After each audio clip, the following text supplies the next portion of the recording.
Hello, everyone, and welcome to another episode of The Ball is Round. I'm Hadi Raphael, and tonight on the show, CF Montreal exit the 2024 Leagues Cup, Gabriel Gervais and Corey Ray with the moves, and of course, what's next for the team going into the last stretch of the MLS season.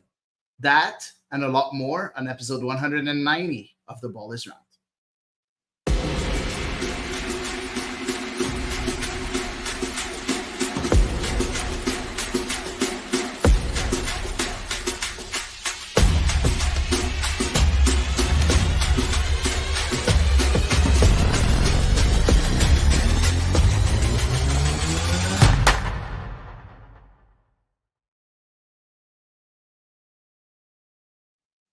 And I'm joined this evening by my two good friends, Elias Grigoriadis. How are you, Elias, today? Doing good. I'm doing good, and the European soccer's back on top of that. So now we got soccer on all fronts again, and you can never really complain about that. Nice. That's nice to hear. Andy, you're back once again. Thanks a lot for being here. Yes, sir. Yes, sir. Thank you for having me again. And yes, I'm. Feels like we're gonna go on a 2-week vacation, but looks like there's gonna be a lot going on. So I don't know if vacation means anything.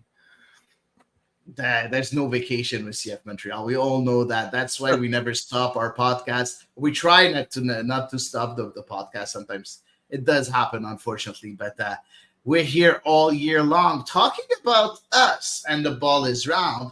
We have a big announcement to make today. So for all the listeners today, I hope you guys like our dynamic, but also I hope you guys like what Andy's bringing to the team, because as of today, he will be a permanent member of the Ball is Round. Congratulations, Andy. So happy for you to join us. We love your takes. We love your input. So thanks a lot for being here with us week in, week out. Thank you, guys. Thank you again always for having me. Thank you for offering me to be part of this podcast permanently. It gives me a platform to give my takes, my opinions, and I absolutely love working with all of you guys. So thank you again. It's an honor. Perfect. Yeah, it's we're very happy to have you on the team. So let's jump right into it. We have so much to talk about. By the way, Robbie says congrats, Andy. So we have so much to talk about. Yes, we are out of the Leagues Cup 2024. Unfortunately or fortunately, Elias? I mean, you never want to be out too early in the Leagues Cup, right? I don't think that. I think them winning the whole thing was maybe a bit of a long shot, but I definitely would have liked to see them make a bit of a deeper run and show a bit more of what they can bring to the backstretch of the season. But at the end of the day, it's like Eve always says, right? It's the Leagues Cup, man. It's the Leagues Cup. It's the Leagues Cup. No, she's gonna say it's CF Montreal, man. It's glorified friendlies, man. It's not. Yeah. So, Andy, do you feel the same? Do you think that a deeper run would have been better for CF Montreal, or are you happy knowing everything that's going on with the team right now, knowing about all the changes that have happened since the beginning of the season? Do you think that's a good enough cameo in order to prepare ourselves for the rest of the year? I think from the fans' perspective, it's unfortunate that we don't have any more games to watch them experiment or try, or maybe the newcomers play a little bit. From the team's perspective, I think that they need a break. Honestly, they need a mental break from like everything has been going on. Apparently, there's been like a lot of stuff going on in training camp, in the training as well.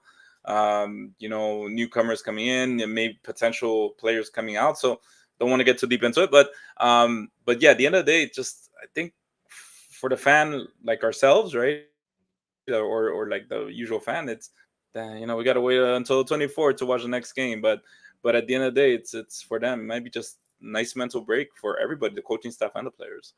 So, Yeah. And yeah, echoing Elias, what he's saying, and it's just the Leagues Cup, man. Like, how serious can we take it at the end of the day, right?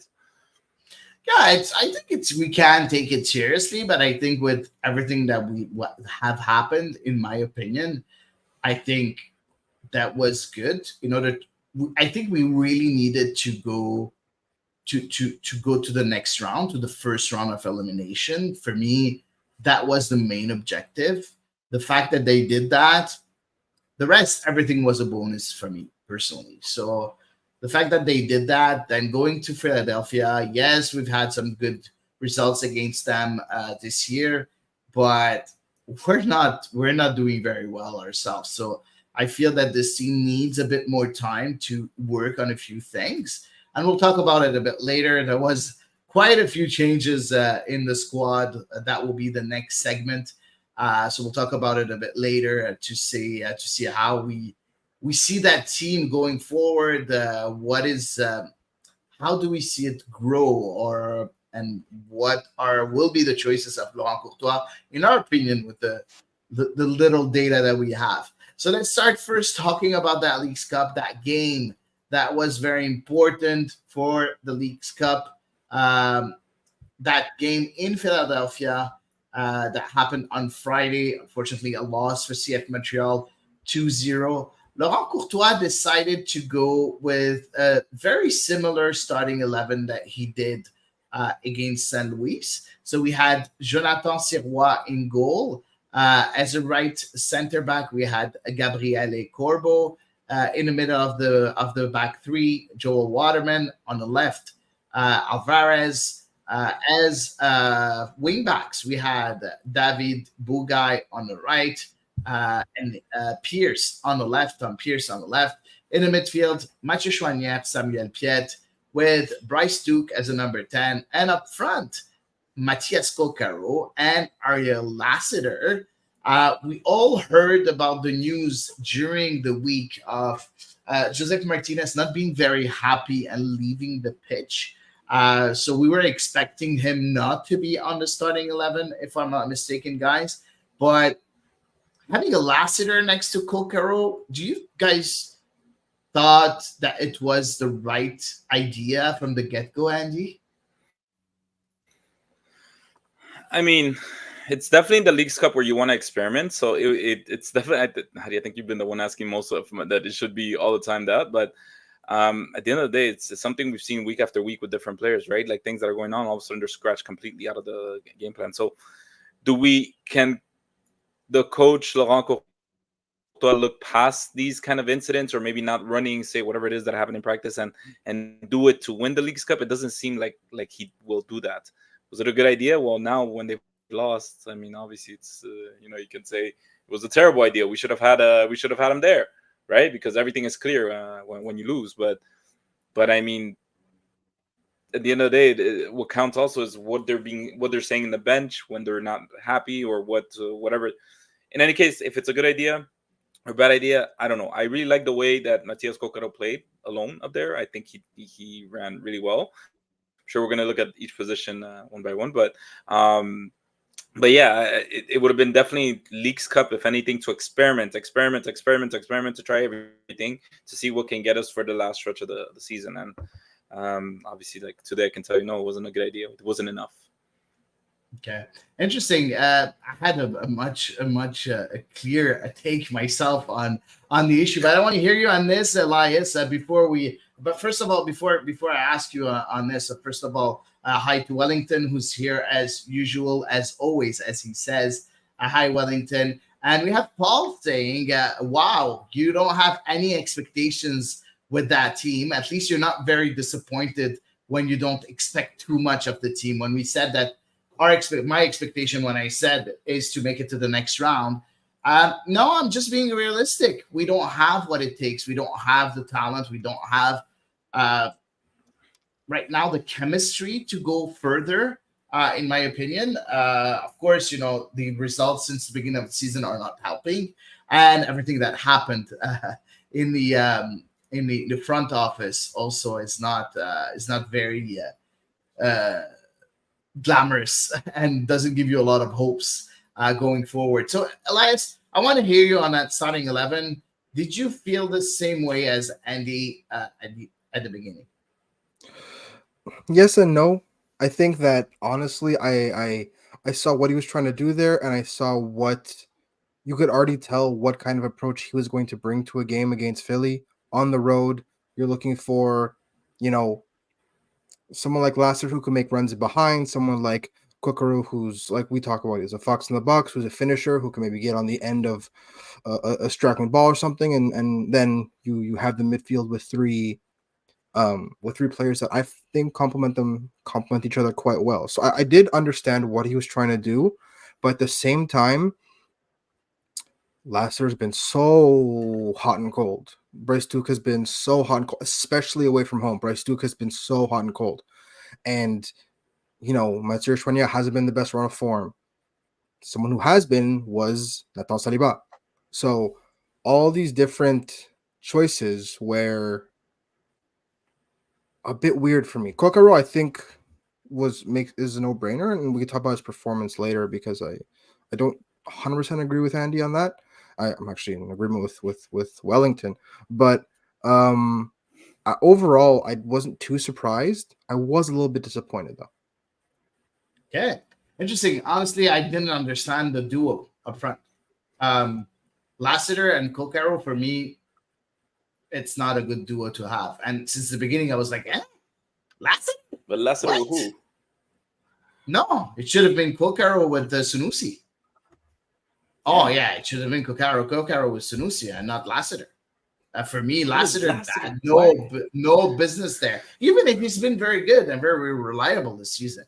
But I don't think they go along together, Lassiter and Kokaro. And we'll talk, of course, about Kokaro. You know what, guys? We've been saying we'll talk about Kokaro for the past 5 minutes. Let's start. Let's talk about him. Let's start with the offensive line at first because we usually go line by line. Let's talk about the offensive line right away. We have Wellington already starting to send some warning signals. Andy, you think Kokaro performed well last Friday? I will hold your feet to the fire tonight, Andy, regarding Kokaro. So already answers, Andy. Warnings. Is that Wellington's way of like saying welcome to the team or something? Exactly. Pretty much, yeah. Pretty much, yeah. So go ahead, Andy. Tell us more about Kokaro, about the offensive line. Kokaro and Lassiter first, and then we'll talk about Bryce Duke in the midfield.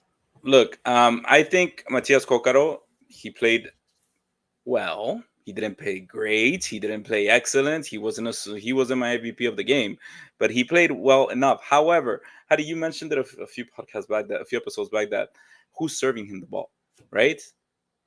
Because he is doing the runs, guys. There was one particular play. I don't remember what minute. I should have looked at the minute that we were on a corner on our end, and he ran the whole field up front. Again, they didn't score a goal, didn't do any, but he ran after the ball once the ball was cleared. I don't know if you guys remember that play, but he ran after the ball and then even went back to defend on offense. And it was one of those things where I questioned myself, I was like, what other striker will do that? Again, not saying he was the MVP, not that saying that he obviously didn't score any goals that helped us, but who is helping him out? Ariel Lassiter was having a bleep game. He was having a bad game. And he's technically is having to work with Kokaro to be able to create any opportunities for the team, create anything on the offense. But yeah, I do believe Matias Kokaro did do the runs. There was trying to find that opportunity. Could he have done better? 1,000%. But he seems to be missing that extra person because I don't think Matias Kokaro, I might be wrong. He might prove us wrong in the next few months or years. I don't know how long he's going to be here, but I don't think he's the kind of player that will be a game changer by himself. He'll need the people around him to perform, to be able to be at his best.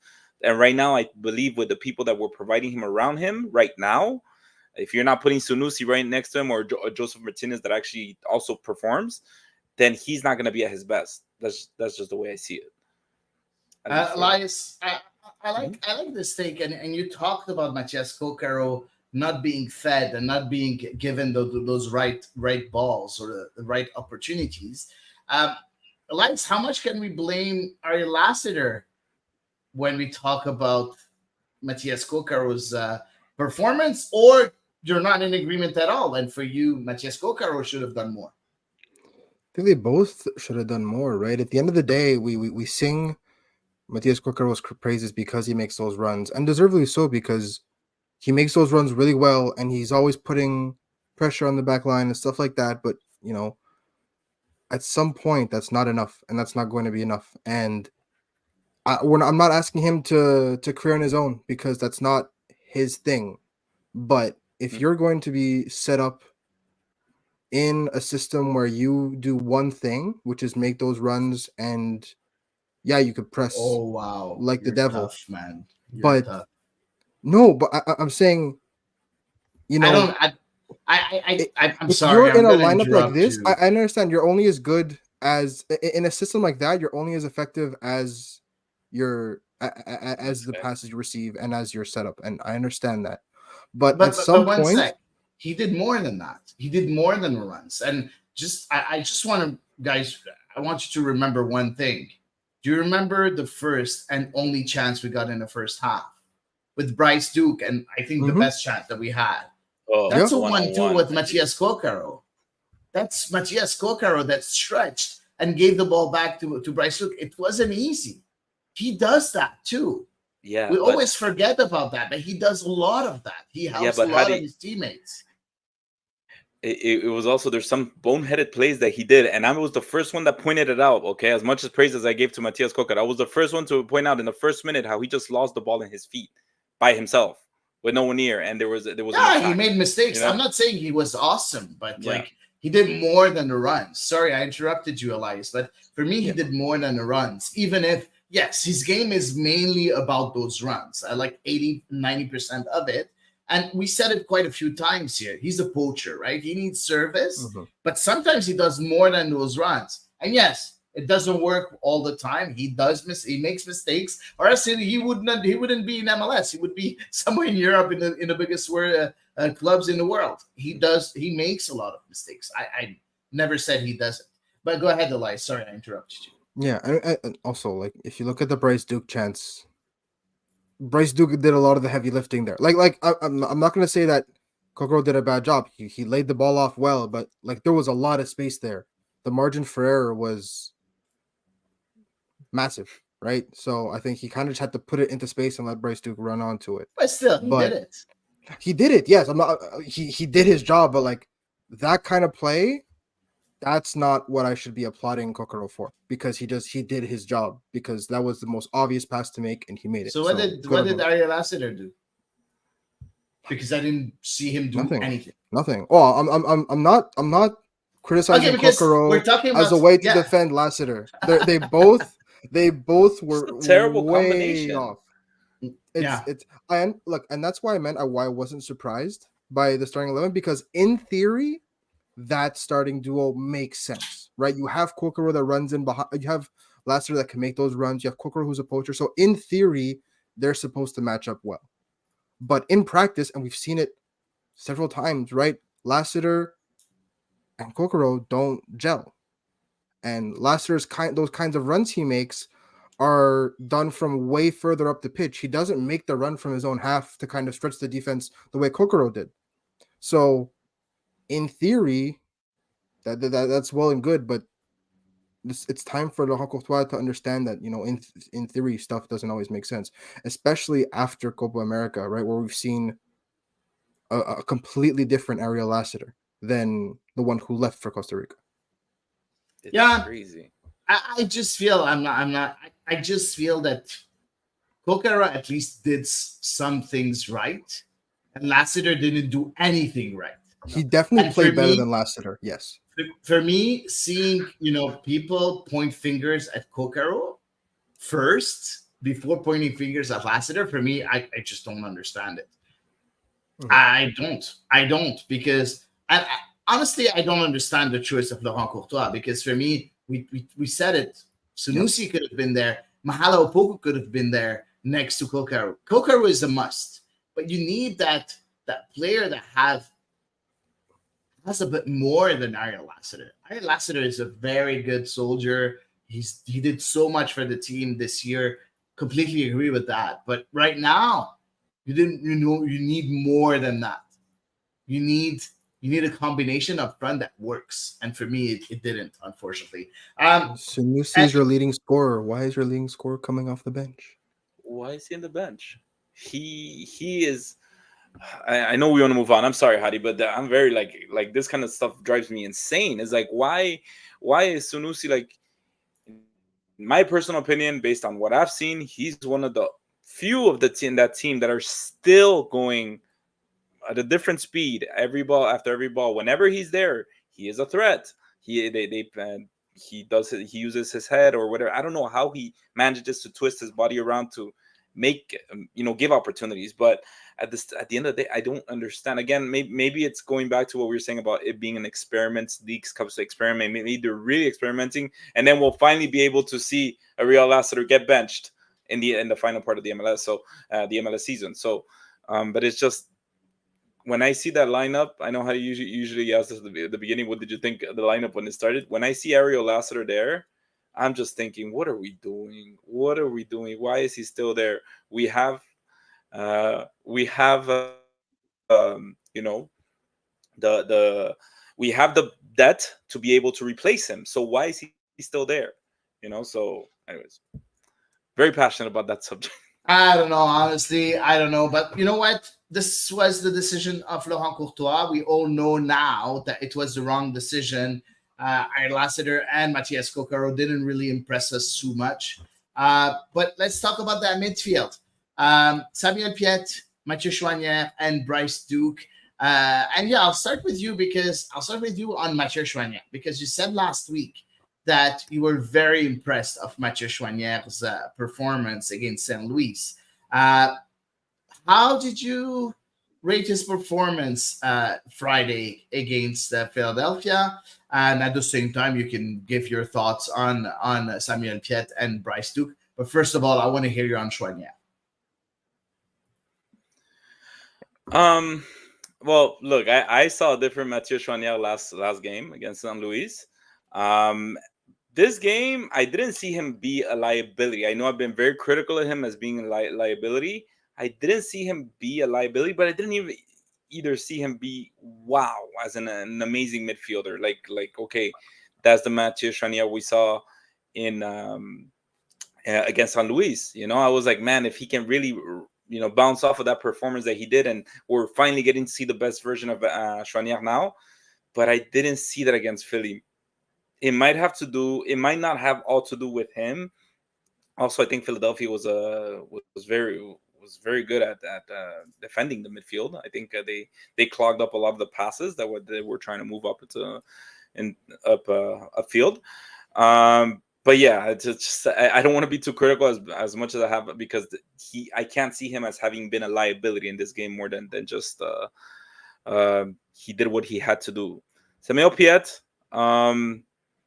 I think we say it every podcast, guys, and I'll stick with it. I think he does his job and he does it well, but in my personal opinion, I don't think he'll ever be uh, say the MVP of a game unless he manages to score 3 goals or 2 goals or even one. But yeah, that's my take on that. They work well. I felt they worked well this past game, but it wasn't the difference maker. And the fact that, well, Nathan Saliba, I believe, is injured right now with a concussion.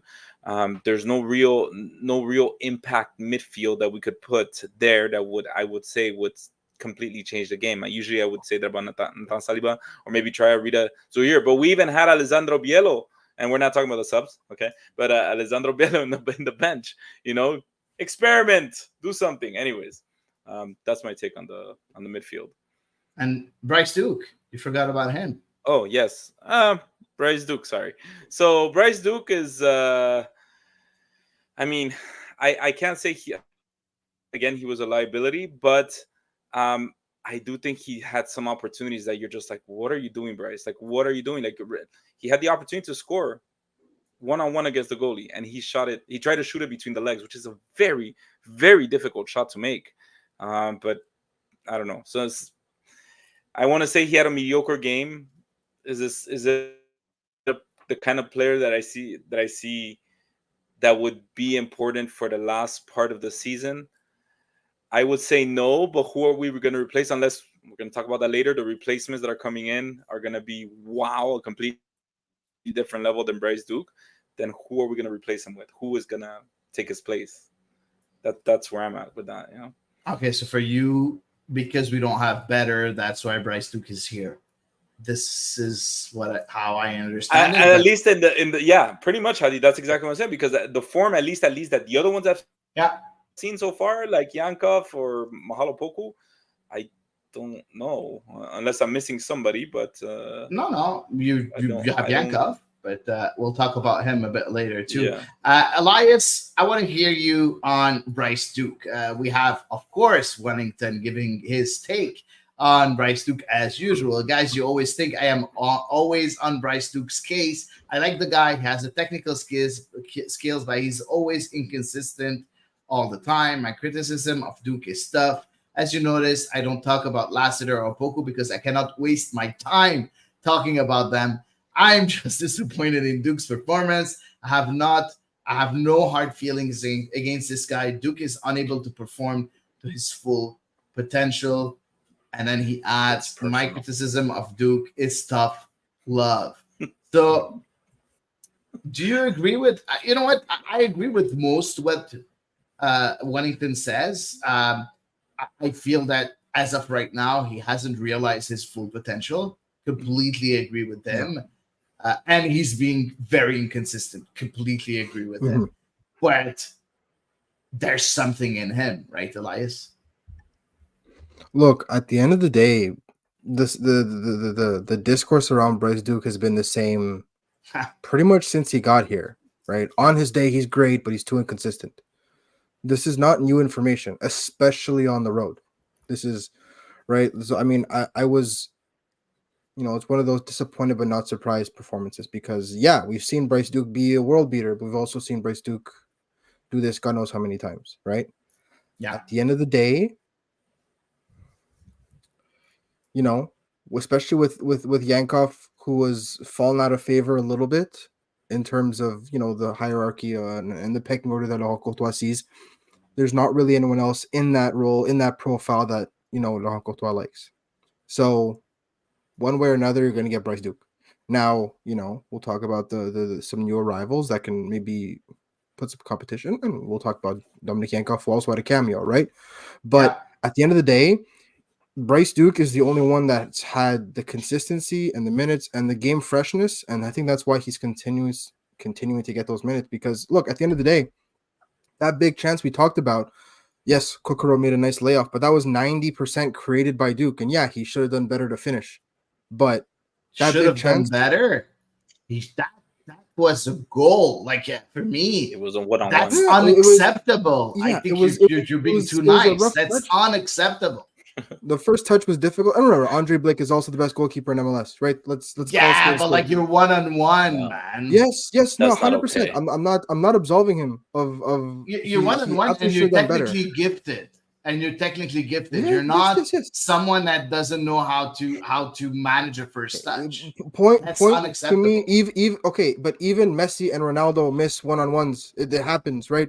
Shit happens. So at the end of the day, yeah, he should have done better. But there's a But I reason get it your point, wasn't Elias. I do. 1.0 xg because Yeah. sometimes you miss those. Yeah. So at You're the end too of the nice, day, Elias. You're too nice. You're too But what nice. he's saying I've is it's criticized him when very, it was yeah, due, and yeah, this is yeah. a point where it's due for criticism. But at the end of the day, you know what?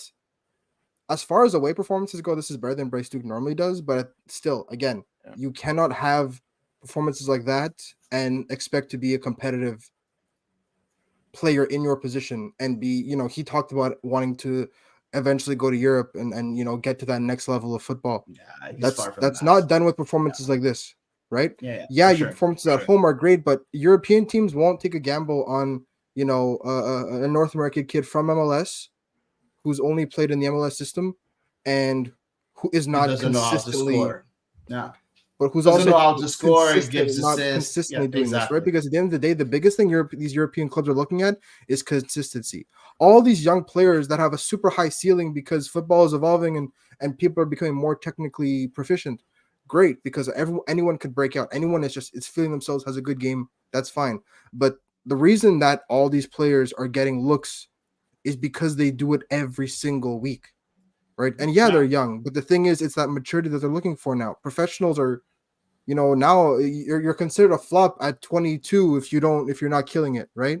Yeah. So the standards are completely different in Europe now. So I think that honestly, Bryce Duke didn't have a good game. There's definitely moments that I think he needs to be more like himself, and I think the problem is the fact that now he's not taking control of it because he was given the support. He was given the support of Mathieu Chouanière and Samuel Piet behind him, which means you should have all the confidence when you have the ball in Yeah. possession going forward, getting into those spaces, and he wasn't doing it. So it's there for you to take, and you're not taking it. So I think that's my biggest problem with Bryce Duke. It's the lack of audacity when they're away from home. Yeah, I completely agree with you, Elias. And 100%. yeah. Yeah, go ahead. Yeah, And and just to add on to that, because I think right now, maybe you guys agree with me. Wellington will probably agree with me, but right now, every time I see Bryce Duke in the lineup, my first question I ask in my mind is, what Bryce Duke are we getting today? Which one are we yeah, getting? of Am course, I of course. am I He's getting the very one that's gonna do inconsistent. insane moves, that's gonna be able to pass it across the field and gonna because Elias, what you were saying in that play where he missed the goal, he put himself in an excellent position by doing a run Yeah, from in the lower part of the field all the way to he really put himself in a very good position through his hustle, his heart, everything, the grinta if you want. But again, what Duke are we gonna get? Are we gonna get the one that's a little shy, that doesn't take the right shot, that takes overthinks in front of the goal, or the one that wants to pass it?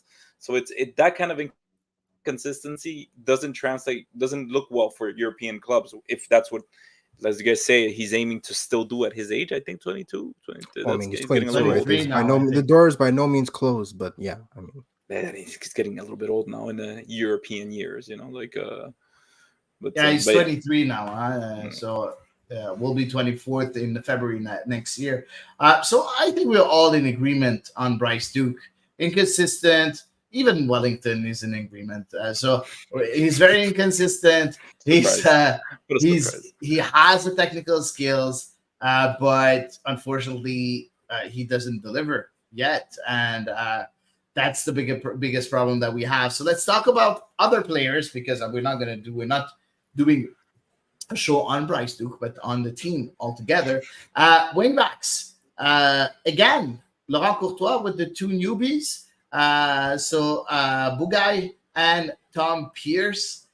Elias this time a bit tough, a bit tougher performance for both of them. It's been not as great as the first game, right? no, I think that well, I kind of feel bad for David Bugai, who clearly is not up to 100% fitness yet and gets stuck against Kai Wagner, who is honestly, just gonna say it, he's probably the best fullback in MLS. Yeah. You look at his performance. You can talk about Jordi Alba and other players, sure, but at the end of the day, Kai Wagner has consistently been top one or two fullbacks in MLS, and this was a vintage Kai Wagner performance. He was phenomenal, and Bugai just looked to be way over his head. I think that he definitely has a profile to definitely match up with people like that, but not when he's still learning a system and still getting his fitness back. And it's his second start. I think that he was just kind of he looked overwhelmed in possession, out of possession, both. He just did not seem to be well situated in that game. And again, I think him coming out at the hour mark was more of a fitness thing than a performance thing. But again, this was definitely not as good as the San Luis game. And I mean, I think anyone could have seen that by after the first 5 minutes with the way Kai Wagner was bombing up the wing, and he was so good.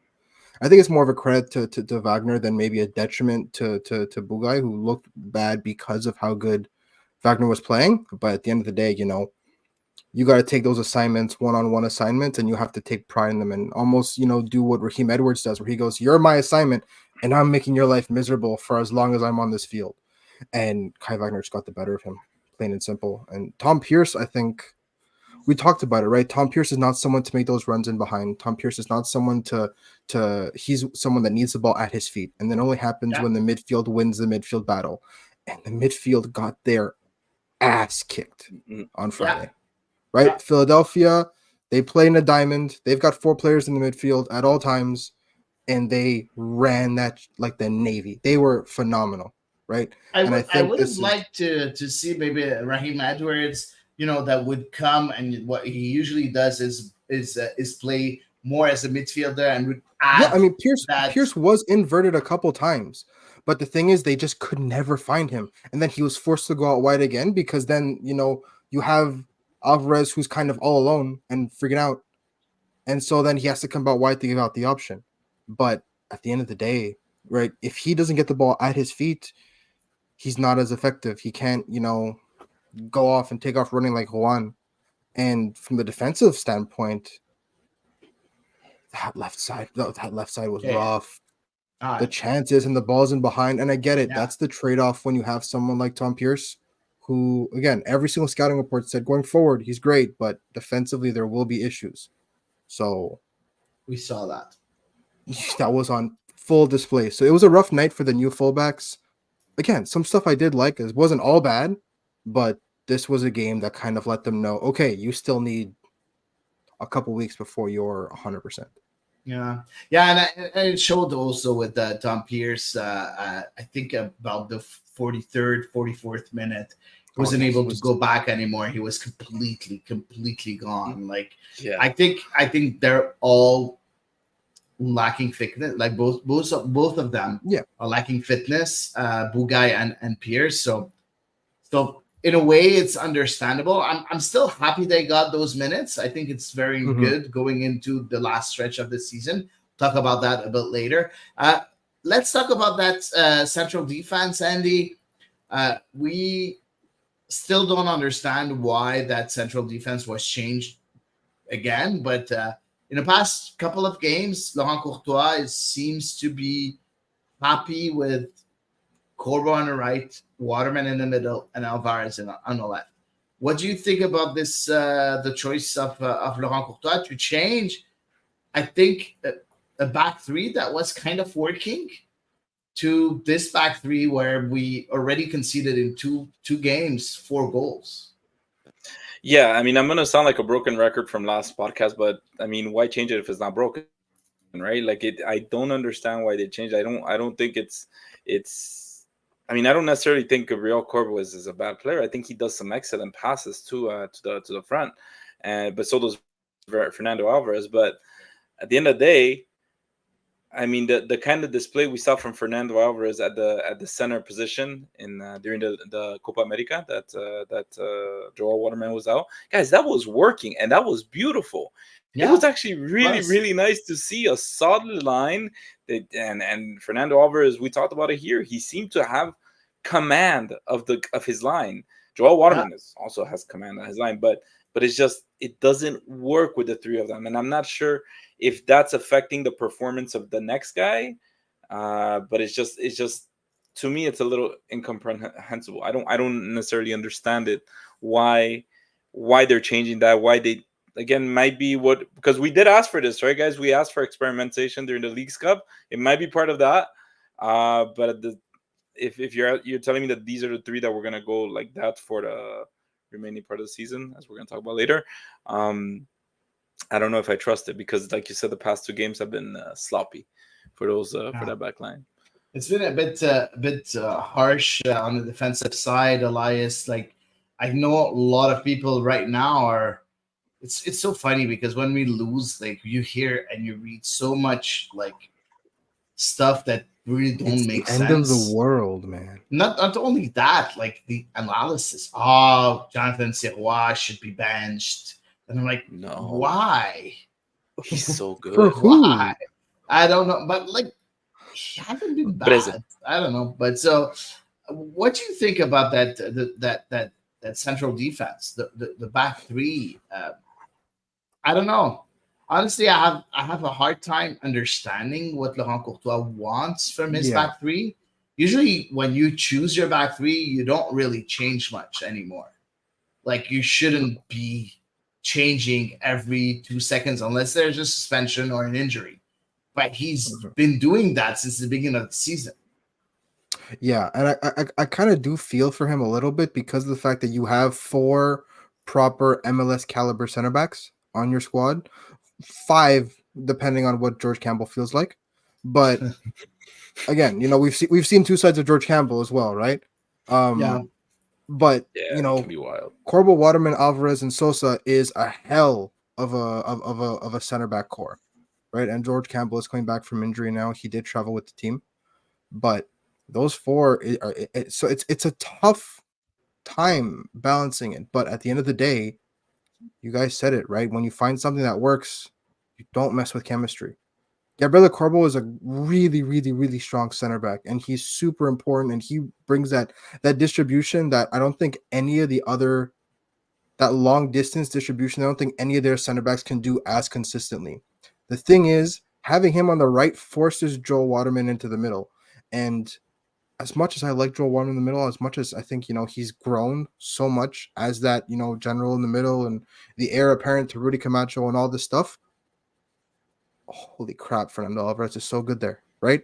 And it lets Joe Waterman go out to the right, where you saw it right away. The second he came back, he seemed so much more comfortable.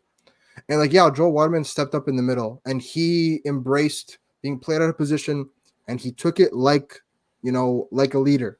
And he said, I'm gonna take this position and I'm gonna make it my own. And he did.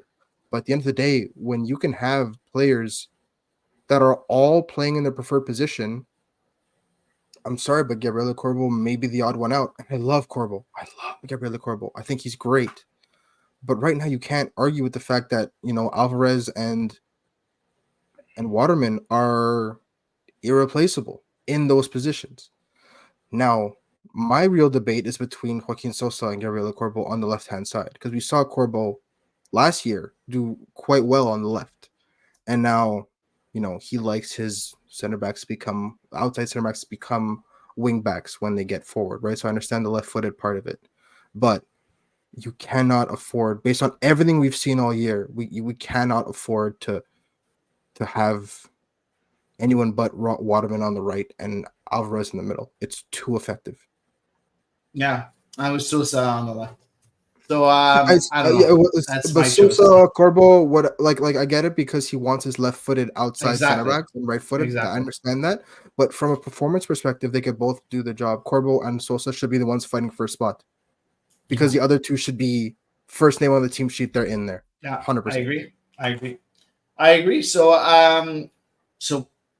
did we talk about Jonathan Sewa? He didn't have much to do in the game.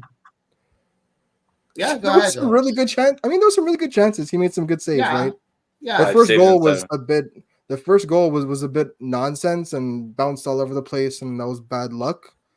Yeah. He That was couldn't more do of a anything team on this. effort, but he Yeah, made some really important stops. And look, at the end of the day, the defense didn't make his life easy. No. There was some That's the really, problem. really dangerous balls that they kind of let go completely uninterrupted. So, look, this was a much better performance than I think we've seen of late. It was nice to see him as sure-footed and as sure-handed as we saw maybe last year. But it's just that those balls in behind were definitely a problem. Yeah. No, I agree. Andy? and, last year there was because I don't want to go back too much to 2023, but last year I remember they had a big success with the clean sheet, Jonathan Sirois, and it was also because in a lot of the games, Hernan Losada, what he would do is he would actually, well, you guys know this, that he would like put a lot of defensive players to help out Jonathan Sirois. So whatever, any kind of any player that was not having a good day or any kind of weaknesses that were there were camouflaged by the amount of defenders there were, which made his job easier. But I mean, Jonathan Sirois made some really good saves on the, what was it, Friday night. Mhm. But as you said, he can only do so much, right? And what drives me crazy this season about Jonathan Sirois that has for me has stood out, and I'm hoping it gets better. Hopefully towards the end of the season or maybe next season. I don't know when. Is his distribution, because his distribution is a big part of the game. Is a big part of the game, and it's really affecting the progress that we're having as an office by giving the ball away so easily. Um, I think we're talking about his second year in the league. Yes, again, he's very young, but I do think that he does need to improve this and fast, because if this scheme is to work, Laurent Courtois' scheme is to work in any way, he needs to be a big part of it. He's a huge part of this scheme, the goalie. No, of So course, we've said it quite a few times. I think we see already some sort of progression this year, but he needs to do a lot more. Completely agree with you, Andy. Um, by the way, Gavino said that Andy that he loves your apartment. He loves the backdrop ah, and the apartment. hey Gabina. By the way, Well, it so always looks perfect. like this clean, always. Nice. Yeah. So moving on, guys. CF Montreal out of the Leagues Cup. Let's answer the questions of our followers on Twitter. We had three questions. Let's start with Jordan because I think it's going to be a nice transition going forward. I think the 2 week break will be good for the squad. They need to recoup and work on the style of play and get that defense solid for our next game. What lineup do we think is the best for CF Montreal if all players are healthy? No. Maybe we'll wait a bit before talking about that. Maybe after the second segment. Sorry, Jordan. We'll answer your question later. Um, Next, let's answer the other two. So Robbie first because I know he's here, so we can answer him.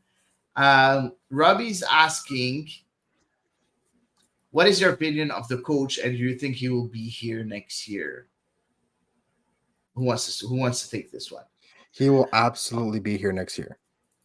I agree I with you. I get it. You know, there are some problems that people have taken issue with Laurent Courtois.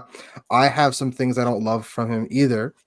But at the end of the day, my biggest problem with Laurent Courtois is he has to stick to his guns. And because it feels like he's doing all this learning, but it still comes from maybe this is an experience, maybe this is just he doesn't want to pull the trigger on some stuff, but he's still not. It feels like he's still not really listening to his gut and really saying this is the change that needs to be made, and I'm going to make it. And I think that once that happens, at the very least, people are going to start responding, right? Because on the field, it seems just so complacent sometimes.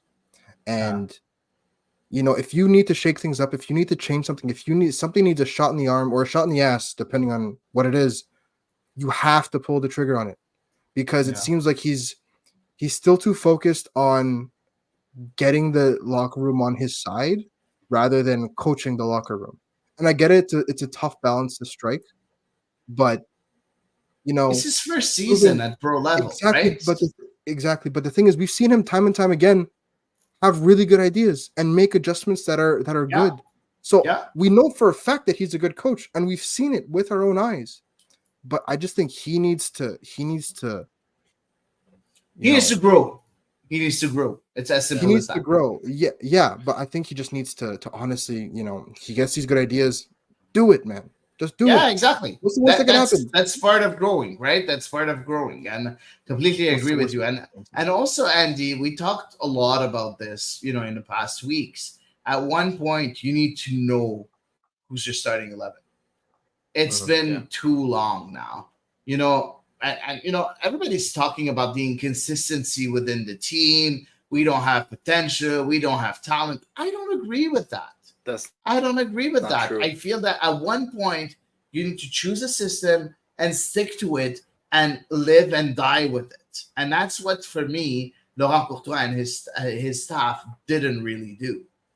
So I don't know, Andy, what you think about that. I mean, look, I think us as fans, when we're watching it, when we're waiting for that, squad lineup to come out every right before the game, we should be able to at least get 10 of the 11 players right because we know that, as Elias said, we have to stick to our guns, right? We have to, he has to stick to his guns. Like, I trust this player, but there is also accountability. So you want to be liked by your players. You want to be a player, a coach, a player's coach, I think they call it. And you want to connect with your team, but at the same time, there has to be a line where you say, you know what, Yeah. you're either you're going to do this, or you're not going to play. I think this is the issues we're having now when we talk about the doghouse. I know that people have told me to stop using the term doghouse, but that's just what it is in sports. When you're not in the right side of the coach, of the coach's side. But at the end of the day, what counts is how what you're doing in practice, how, and I think this is what he's trying to do. I don't know if he's doing it right. I hope he is, because we don't know how those communications are going. But to set that standard in practice, what he expects in the game. Again, it might be because he's young. He's also maybe learning because he's dealing with. I mean, you're dealing with Joseph Martinez. This guy is, MLS All Star, right? He scored a bunch of goals, so you need to deal with that. I mean, Wilfred Nancy also had probably his growing pains with certain players when he was doing his great stuff here. That he had to deal with and learn. But he had many more years working in the organization as well. Laurent Courtois is learning from every side. I'm a fan of Laurent Courtois. I'm going to say it right now. I'm a fan of his. I do believe in what he's doing, but I still do. I still think he needs to work some. He needs to work some in his communication, maybe with the players, maybe what he actually wants out of this team, and hopefully we get to see that towards the end of the season. But yes, 100% he will be here next year, and I hope we really, really give him the time and patience to see his scheme develop and to see everything grow with him. Yeah, no, you know what? I agree, and we have a follow-up question from Robbie, by the way, Andy. He's asking, is it learning or just confusion? Honestly, I will answer that if you guys don't mind. I feel, I feel it's a bit of both. He's confused because he's learning, and by being confused, he's gonna at one point understand, and the confusion is part of the learning. So I have a feeling that next year he's going to be less confused because he's going to be able to say, you know what? Yes, it's normal Bit that I the doubt myself. It's normal that not everything is happening, but at one point I need to trust my instincts. I need to trust my staff. I need to trust everybody on that pitch and on my team to make sure that I grow into this role. And Wellington says this very well, saying, I will be patient with Laurent Courtois one more year. Let's give him a chance. By the way, Elias, we have someone that completely agrees with you, with Eric Labrosse, that said, I agree that Waterman embraced the role that was entrusted upon him, but he isn't a Camacho or a Simon general caliber yet. Way too mercurial and needs to keep his head on forced errors, fouls, and dangerous spots. Would love to see Alvarez in the middle and Sosa on the left. One more. Eric agrees with Andy this far into the season. It is wild that we don't have a 90% of a starting 11 week in, week out. And it says a lot that the two wing backs beat regular for both spots despite not being fit yet. Yeah, so I think we're all in agreement. Our spectators, but also us three, we think we are on the same page. We all want Laurent Courtois to stay here one more It will year be to wrong see to fire how him. he. Huh? It will be wrong to fire him. I don't think it will Exactly. be a right move, I especially completely agree. everything he's gone through this season. That's Yeah, not in his control at all. At all, it's just not fair. So yeah. it would be wrong. Sorry to cut you off there, Hattie, but it would No, be no, no worries. incredibly wrong to do that. It would be colossal. Honestly, I would be very disappointed if that happened. Yeah, no, exactly. So yeah, so that's let's wait and see. At one point we need to trust a coach for more than a year. I think that would be nice. So let's trust a bit the process and make sure that Laurent Courtois grows into this role. Next, we do have another question, if I'm not mistaken, From Dr. Foot. from Yeah. Dr. Foot. I think we can talk about He's this one. always We'll got talk good about questions. Jordan's later. Your opinion on Joseph Martinez? I'll take this one for a change. Mm. Um Speak your mind, honestly, Hattie. huh? Speak your mind, Hattie. Let it go, Hattie. Honestly, I don't know what to think because it's all rumors from what we're hearing. I feel that it's kind of crazy that we heard Kokaro had a problem with someone in the staff, then Martinez got a problem with someone in the staff, then Sunusi has a problem with the staff, then at one point when all those players start having a problem with the staff, we need to stop looking into the players and start looking at the staff. Yeah. Are we doing everything right? That's my honest opinion. Are we helping this team grow? Did we, like Elias said, we want to be a player's coach? We gave a bit too much of our time, and at one point, it's backfiring on us. I'm not really sure what's going on, but at that point, I think there's a problem in the relationship between the staff and the players. And I don't think it's a Martinez problem. I think it's a cultural problem within the team. That relationship seems disjointed, in my opinion, because every time we're seeing those I don't know, those clashes that, yeah, most of the time when the team is not performing, you see clashes. But right now, it's more than that. You see more than clashes. You see people being left out of teams. You see, it's not a normal clash. Oh, you know what? We clash. That's okay. Let's go. Let's look forward. Let's go ahead and go to the next game. I feel that it's much deeper than that. I think that also it doesn't help. Everything that happened with Olivier Renard at the beginning of the season, also, that team, the team cohesion is just not there Mhm. altogether between players, front office, and the staff. There's something missing right now, and for me, it's not a lot of lack of talent. It's not a lack of tactics. At one point, it's a lack of structure between the team and within the team, the 2024 team. I don't know if you guys have a different opinion or you want to add on that. I mean, it's tough to speak on dynamics when we're not in the dressing room. But like you said, right, when there's smoke, there's fire at the end of the day. And if you have this many people that have a problem with someone on the staff, then I think you need some serious couples counseling. And because at the end of the day, you look back at this team that was, they were wrestling and doing judo together, on during the preseason camp, and they were having the time of their lives, and then they were on the road, and it really felt like it was them against the world and all this stuff. Where has that team gone? Because Yeah. you know for a fact that this dynamic is there, right? It hasn't like it's not like it's been toxic from day one, and people were miserable and people XYZ.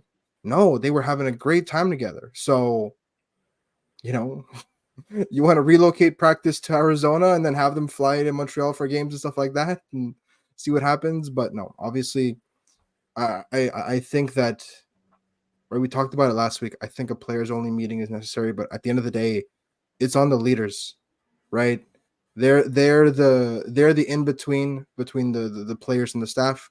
They have to kind of step up and they have to make sure they have to really address this morale and this dynamic problem, because if we could feel it all the way in the press box and in the stands, then it's palpable. Yeah, I agree, Andy. I do think also that be agreeing with both of you guys. I think that also the tone of voice of Laurent Courtois, his press conferences has changed. I do believe that at the beginning of the season he was defending his players a lot more. He was really standing up for them. While today he has no issues calling them out and telling, well, he's not practicing good enough. He's with his practice. He sucked at practice. He did this bad. He did that bad. He has no issues. So Yeah, that's when you're going to the public and saying that, and the players are hearing that from their own coach. There is bound to be some kind of, again, we don't know if this is being said in practice. We're not in the locker room. We don't know if this is a all around conversation that's having, but it's definitely causing something there. I want to see it from a maybe my positive side, or maybe where everything is butterflies and flowers, and see it as Laurent Courtois just trying to set a standard, just trying to set the yeah, standard for the team. Be like, guys, you're either here or you're not. It's as simple as that. You can be anyone. You can be Joseph Martinez. You can be Sunusi Ibrahim. You can be whoever you want to be. But if you're not here, which is what he said at the press conference, where he said we hold our players to a certain kind of physical standards, and Joseph was just not there. Um, Again, I want to believe what is being said. I want to believe what he's saying, but at the same time, it's not just a one case thing. It seems like every other week there's a player that has the Raheem Edwards situation. Was that also a physical thing? Was he yeah, injured? What's happening? So it's one of those things where you try to understand, um, like why has it changed? Because what Elias was saying also, remember, I put in my Twitter the other day, is that you guys remember when they used to win games and they would post the pictures, a team would post the pictures in the locker room with them like together. They seem like, like happy about the victory. Now there's nothing coming out of victories or anything. So it's just, the tone has changed. It's since Yeah, the we tone has began. changed, but you know what? Right. I think that's again a part of the learning curve, Yeah. in my opinion. Let's move to the next segment: player moves. Gabriel Gervais, Corey Ray, they've been very, very busy, and Wait, wait, especially, wait, wait, Jordan. yeah, after. Oh, okay. Sorry. Yeah, after. And Sorry. especially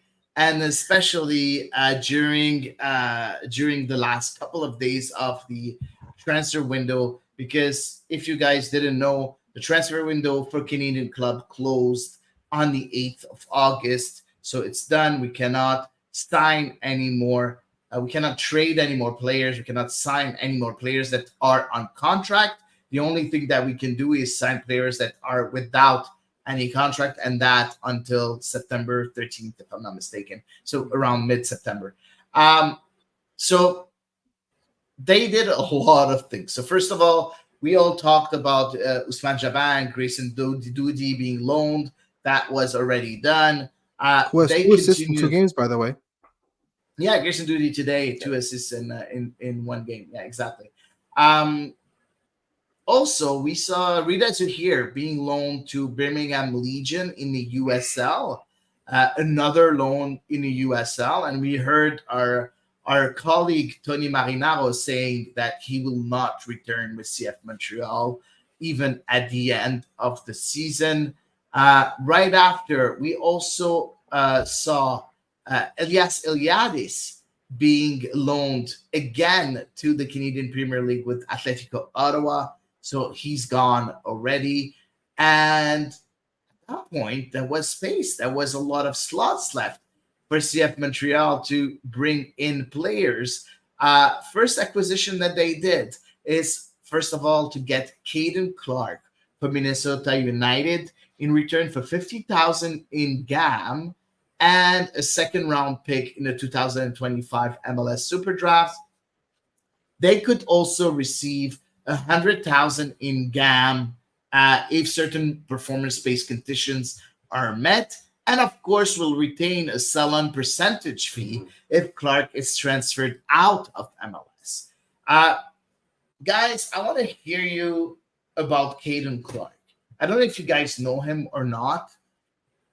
Honestly, I love the guy, so I can't wait to hear your thoughts, and I'll give mine right after. Andy, what do you think about Caden Clark? I don't know. I haven't followed his career that closely, but I mean, based on what's out there, and I was listening to a podcast interview he gave a few months ago when he was with Minnesota, and seems like in the interview he said himself, he's like, I have every intention to go back to Europe. So it does look like he's using the CF Montreal as an opportunity to probably get back there, as other players have done in the past. He seems like he was once an exciting talent that has fallen out of favor of the coach in Minnesota, but that doesn't take away from his potential to be talented.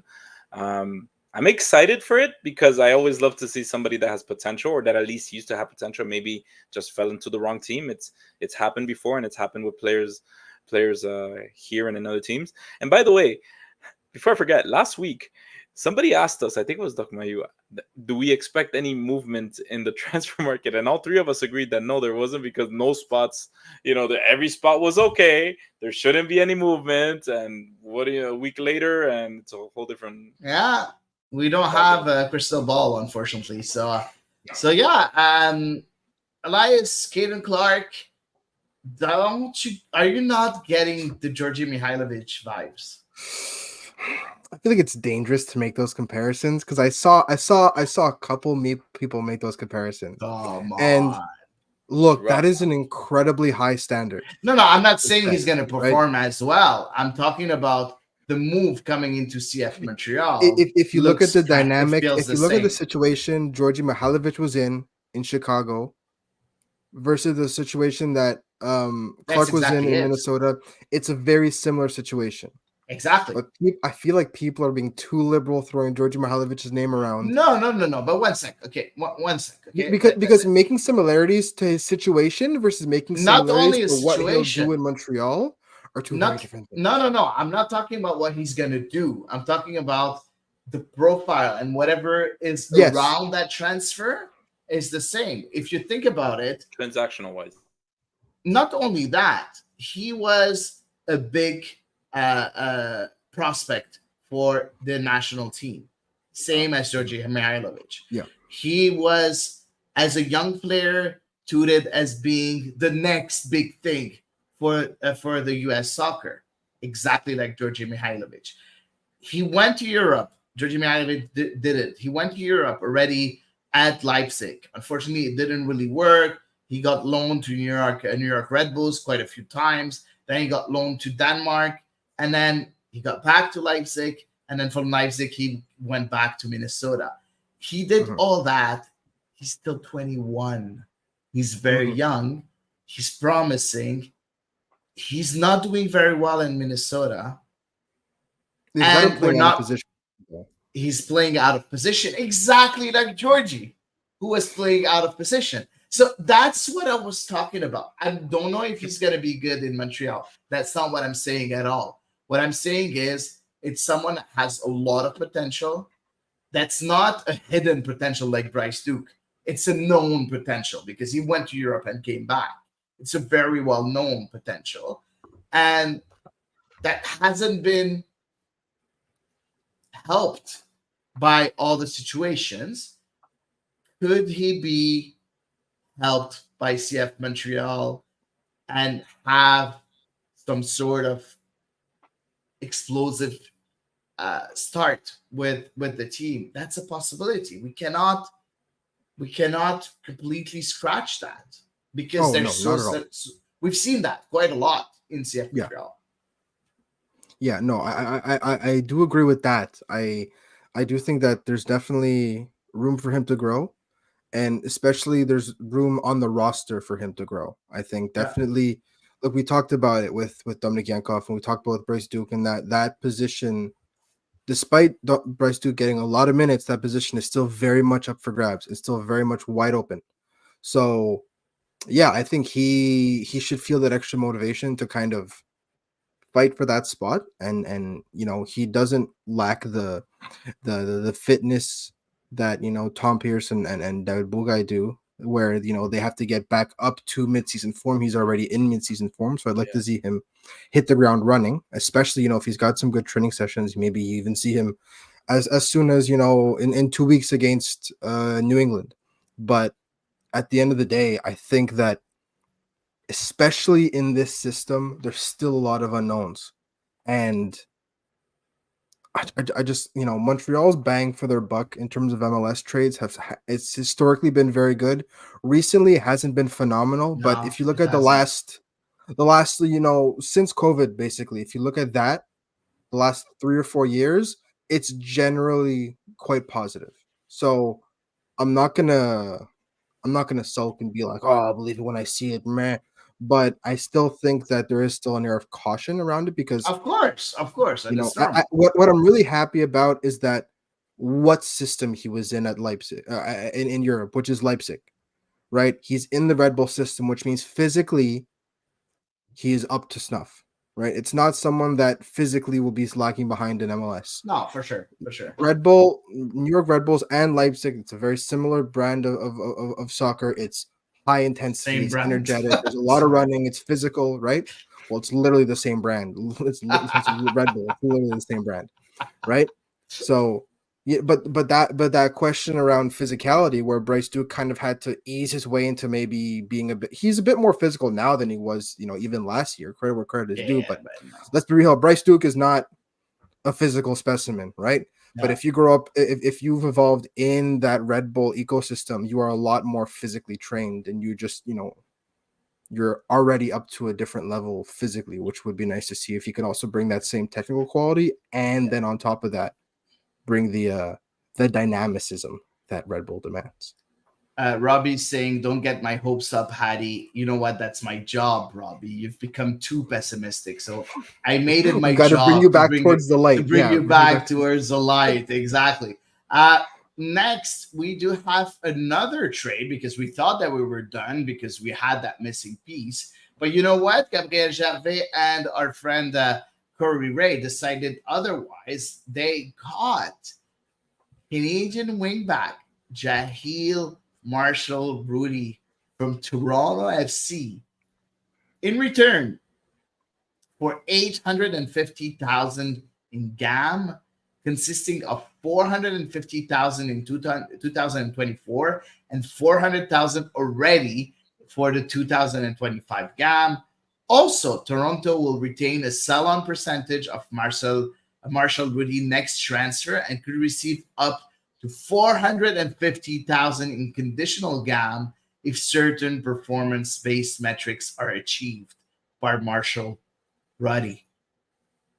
Guys, I want to hear you on this. First, we give a ton of money, yes, ton of monopoly money or Garber money or whatever you want to call it, to Toronto FC. Yes, for a very exciting prospect. Two, that exciting prospect hasn't been that exciting in the last couple of years.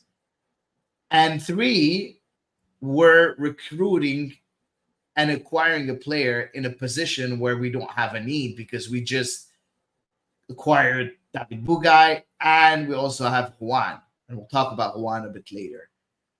So, Elias, I'll let you start this time. What do you think about that trade? Love it. I love it. Right. Look, at the end of the day, I think Juan's been an excellent addition. I think he's really reinvigorated that right flank that has been lacking for basically since Alistair Johnston left. Different kind of player, obviously, but he has brought that spark back. But at the end of the day, right, Marshall Rudy is very much still a prospect and a very exciting prospect with a lot of MLS experience and far fewer question marks than what you would traditionally consider a Projet Montréal, right? So I think that this is a really, really good pickup, especially given the fact that Juan's contract is up and there have been reports that he doesn't love Montreal, right? So if I don't think, I don't think he's gonna get traded before the deadline. I think that's a little bit optimistic, but Yeah, I because don't the see him deadline for American Club is the 14th. Just wanted to exactly. make sure. Exactly. Montreal can still trade players, they just can't get players Yeah, back. If yeah. they get GAM or if they get whatever, or draft picks or something, that's a different story. But they can't get a player back for Juan. But at the end of the day, I don't see Juan here long term. It always kind of felt like he was a transitional option, a very good one at that. I think as far as as placeholders, he's an excellent pick because just look at the performance he put on the two whole thirds of a season with no support really because there was no backup right back. I think he's done very well, but at the end of the day, you have Bugay and Marshall Rudy who are both 21 years old and a lot of promise and a lot of quality. I think that it's tough to see that as a 29-year-old with someone going on 30 and seeing and with 1 year left on your contract. So I think that Juan's time may be done in Montreal, if not by this window, definitely by the end of the season. And I think it's a really good pickup. I really really like it. And yeah, there's a little bit of drama with Montreal, and he got sent off, and there was some things that happened in the Derby last year, but no, it's in the past. It's okay. I don't know, man. I don't know. Honestly, you're a bit too optimistic for my taste, Me? unfortunately. No. I don't know. I want to hear Andy first, and then I'll give my take because Well, I no. don't know. I'm The, someone that when you have a rival, you have a rival. I don't look, know. Hattie, what if I told you this? Okay, what if I told you this? If it makes you any happier, this trade really pissed off the Toronto fans. Yeah. Not all of Maybe. them. I Well, read all the I'll comments, tell you and a why. lot I'll of tell you them, a why. lot of Because them are saying, thank God he's gone. He's never gonna live up to his potential. okay, but the ones that know that he was offered here before for I don't know how much, 15, 20 million before, I think 2, 3 years ago maybe, they were CF Montreal was willing to pay that much for him, and now they got him for like, I think, what was it? I forgot the number. 1 million was it, or something that they got? Complete different amount. 800, 850, as Eight, much as 1.2. yeah. And it pissed him off of how much they lost over that time. So if that makes it any better, Hadi, I'm just saying that it pissed them off in that sense. Like, guys, come on, we could have done it. Anyways, I find that the message is pretty clear that we're getting two players, and apparently Marshall Ruddy was also being played out of position in Toronto. From my understanding, is that he's a natural winger, Yeah. and he was forced into a wing back position, similar to what we were talking about the other player, right? He was being played out of position. I honestly, the first time I heard the news, I just went back to that Losada, like him coming out of the tunnel and going at Losada. I was like, oh, it was that kid? I remember him. I didn't like him. And then I was like, oh, he's coming here now. All right. Well, if we need some fight, right, guys? We said it in the Toronto game. We need somebody that's willing to fight. So if he's gonna do it, then do it. But anyways, so I'm excited because he's a prospect. I think it's important to note that as one of you guys mentioned, there's that Toronto does that have sell-on clause if ever he does get sold abroad. That to me is big because it does mean that the selling club, in this case Toronto, believes that this project maybe was a failed project for them, but that he still has that potential to be sold. That's, I think, a big message in that trade, beyond money or whatnot. Yeah, I don't Yes, see Hadi, him tell us changing. how you really Yeah, feel. I first of all, I want to answer your, I want to answer your question, Andy. I don't think he's going to change his position. Think that now he is set to be a wing back. I don't Yep. think he's going to be a winger anymore. That's my personal opinion. It's based on speculation of what I think, and Laurent Courtois doesn't really use wingers, so I don't really see him playing a Unless he different role. changes. Unless he changes Yeah, his style. possibility. But we've been wanting a change for 6 months and it didn't happen. So I don't think it's gonna happen now. But maybe next year. Um, Second of all, you guys know I'm usually a diehard fan of the clubs that I cover. I have a hard time accepting Toronto. a player that comes from a rival, and it's the same in Marseille. It took me a long time to accept Paris Saint Germain players, former Paris Saint Germain players, and that was quite a lot. One of them I still love until right now because he's kind of spit on Paris Saint Germain. It's Lorik Sana. People know him. He kind of spit on Paris Saint Germain, saying Marseille is always the club that I wanted, and he was the captain of the club for many years in Marseille. But he didn't play much with Paris. He played just a few games. He was coming out of the academy. Marshall Ruddy is a player that's played quite a few games with Toronto FC and has history with CF Montreal. And that's something that I have a lot of trouble with. Mhm. But that's the fan in me talking. Now, on the pitch, I love the potential of that kid. I really love it. But are we going to be able to control him? Because he can get Emotional. taken away by his emotions. He can get very aggressive when he feels stuff, when he's emotionally challenged. So I don't know. I'm a bit cautious with Marshall Ruddy, knowing that he has a coach that's also a rookie. It's gonna be tough. It's gonna be tough. Yeah, and Grumpy, a great guy, by the way, that I met not too long ago, that says better than Bologna's leftovers. He hates Bologna players. Yeah, of But course, it's Corbo better was a than Bologna Bologna player. leftovers. But Corbo is a Bologna leftover, and he's He done very was. good, and Sosa also, by the way. So And Louis he's done Binks. very good too. Never forget Yeah, Louis but Binks. no, Louis Bink, we signed him, and then he went to Bologna. That's very different. Still, Yeah. still hurts. So Lassie. I don't know. Marshall Ruddy, I'm okay with this signing, but I'm cautious, very cautious. And now we Cautiously can optimistic. cautious, just cautious. Oh, Uh, I'll take now it. we I'll can take it. Now we can talk about the rumor, and someone already asked for the Wait, about how the do you have a rumor a bit question? earlier. Yeah, What will it take for you to be happy about this trade of Marshall Ruddy since he comes from Toronto?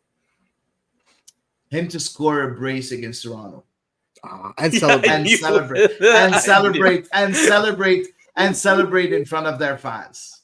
Yeah, that's what I need. Okay, God, that's all I That's wanted to what I know. need. It's on the podcast. Yeah, That's what he that's needs. that's what I mean. That's what I On need. the It's as record. simple as that. Uh, we did have we did have a question from Wellington, which we're going to talk about the rumor. Wellington asking if Juan is on his way to Dallas. How true is this rumor? It comes from CCPP, by the way, from Nilton George and Sofiane Benzaza. Great guys. Usually, whatever they have something, they make sure that it's verified and counter verified quite a few times. So it's not a rumor. It is something that's in works. I um, completely believe them. Now you always know that sometimes, even if it's real, it might not be finalized. So let's wait and see if this is going to be finalized. So we did talk about Juan a bit. You know, Elias said we knew he was the a transitional wing back. Um, I love the player. I feel that we can get better with Marshall Ruddy and Bugai. I'm okay to let him go. Hopefully, we need to get at least 100 or 200,000 in GAM, even if his contract finishes at the end of the year. Any emotions regarding this potential departure? I mean, Nah. like I said Andy. before, I liked I him, said I but mean, Andy. it. oh, Andy, sorry. You can go I mean, ahead. I look, just wanted to be like I sorry. mean, Ron gave us so much since the beginning of the season. He gave us a lot. Like he actually played really well. I was constantly so frustrated by his inability to cross and pass once he was, his speed that he brought to the front of to bring the ball up to the field was incredible. But once he was up there, what are you doing, Rohan? It was over and over and over again. So it was incredibly frustrating. And I think Elias mentioned that um, he's not young. No, And it's this is something 29. that Yeah. maybe like if you're 21, 22, you're like, okay, he just needs some time to adapt. He doesn't know, maybe he doesn't know the league, whatever. Ron's been around. He's been around. And even though I did see a bit of improvement, it feels like it's a little too late now.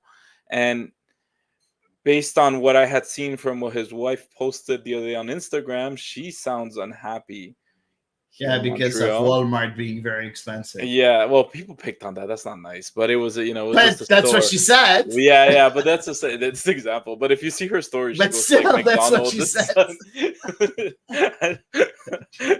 I mean, And it's if I'm not mistaken, Andy, you're the one that translated it. I did translate Yeah. it. I don't understand Portuguese, but because I know Spanish, and sometimes it sounds a little bit like like Portuguese, but I do hear her complain a bit. I don't know the words, and I won't put words in her mouth, but I do hear her say stuff about French and stuff. I could translate it, but it takes too much time. So, but yeah, it's that post. I was the one that translated, and I didn't think it was gonna go like that. I didn't think it was gonna catch fire, but people took it as the Walmart quote and said she Yeah, hates it but because of Walmart. I was like, it is the Walmart quote. Now, Grumpy, and by the way, on Twitter you can see him as Grumpy Old Man or something like that. He says, and that's an old man saying Yes. Juan equal Nyasi, same fight. Wow. I completely agree. Sana Nyasi, exactly the same as Juan. For all the fans that have been following CF Montreal for a That's a while, blast from the past. um, Wow. so Sana Nyasi, 2012, 2013, I think, with the Impact MLS legend. clubs. Wasn't here. Impact legend. I was not here. Exactly. So yeah. So fun. So now that we heard about all those moves, I want to hear you answer Jordan's question. And this Jordan, time we're back to Jordan. it's your turn, Elias. So you can go ahead and answer. What lineup do you think is the best for CF Montreal if all players are healthy? Now we can add all those new players in the equation. Can't wait to hear you guys on the lineup before we move on to the third and final segment. God. I think that's my biggest problem is that there's been so much inconsistency, Yeah. both from the players and the manager, that it's like we said, right? The biggest problem is that there's no starting 11. We don't have 90% of the lineup before I we get agree. it. And But now the you have reason 2 weeks being to is work on because a lineup. You have but 2 weeks to work on a but the lineup. reason being is the players are inconsistent, and then the manager's tactics are not inconsistent, but what's asked of the players is individual role speaking. They still have the same philosophy, which is one thing I appreciate, and I think it's the one reason that he got the job. But are you going to play the 2-man midfield or 3-man midfield? Are you going to play with a 10 or are you going to play with 2 8s and all this stuff? So I think that the back line, I think we've all agreed on the back three. I think Jordan and Nets is something we've agreed on as well. I'd like to see kind of that asymmetry of Juan and Tom Pierce. I understand that there's defensive problems there, but I think what they bring going forward is But super strong. so you wouldn't put Bashar Ruddy then? Not yet. No. Let him acclimatize himself first. Okay. But I think in 2 weeks, I think Juan still has a leg up. Assuming he's still here, right? I don't think he's gonna be here. We'll see. Yeah, We'll wait and see, right, Hadi? Me neither. But yeah, wait I and see. think Wait and see. a midfield of Piet, Chouanière, and Saliba, I think it brings everything they need. And I think that they're so tough to break down, the three of them, that'll make up for whatever weakness on the wings there are. And then up top, Kokoro is one, and that second striker, I think that's the biggest problem. I have to say Jonathan Yves. Honestly, Jonathan What? Yves.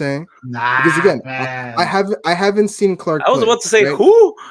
What, man? We haven't seen Clark play in this group yet. So there's. But at the end, Wait. of So the do you day, want Julian the same for 45 minutes for one game? How much time do you want him for? It says everyone's healthy, right? So this is a fantasy land. For how long? How long? This is a fantasy football manager save that has injuries turned off, right? Okay. So if we're doing this hypothetical, Jonathan Yves, I feel like I would agree. be Okay. an exceptional counterpart to Kokoro because he has that ability to take people on one-on-one. He has the pace to get in behind if need be, but at the same time, I feel like they're both so goal hungry that at the end of the day, this team needs strikers with tunnel vision at some point because one of the biggest problems is they take too many passes. No one's taking a shot. Kokoro and Vilsaint are two strikers that will never pass up the opportunity to shoot, and the goals will come. So that's my 11. Andy, want to give yours? I mean, look, Elias said it pretty well. It's so hard to give one right now because we don't know what to expect. But for sure, I'll give you the ones that for sure I want there. Okay, the three midfields, I like what Elias said. That I do like that three midfield. Hopefully, they can complement each other whenever the other is having a bad day. So that's I do like those three Chouanière, because Saliba, and Piet. Yes, the three Quebecois. And then as far as the wing backs, I couldn't tell you. I just don't want Rouen there or Lassiter, please, no Lassiter. And but yes, if we can maybe focus on the future, try to give Bugaj Bugay more minutes, and Pierce, be nice to have more minutes with him. The front, I want Sunusi. I want Sunusi to finish the season. I want to see him the whole 9 games. I think he deserves it. Sunusi and Matias Kokaro.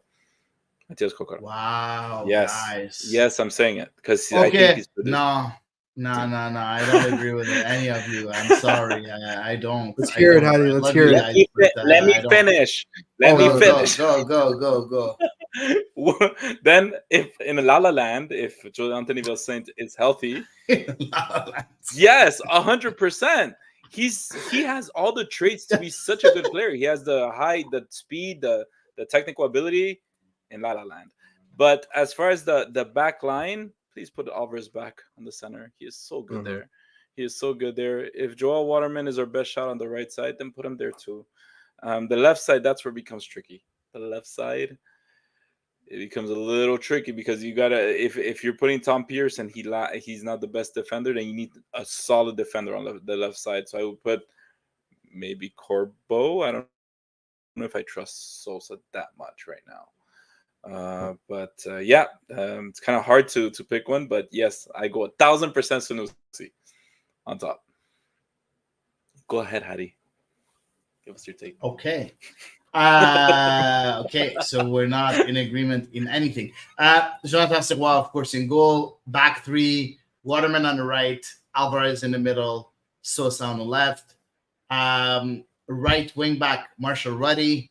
Left wing back, Raheem Edwards.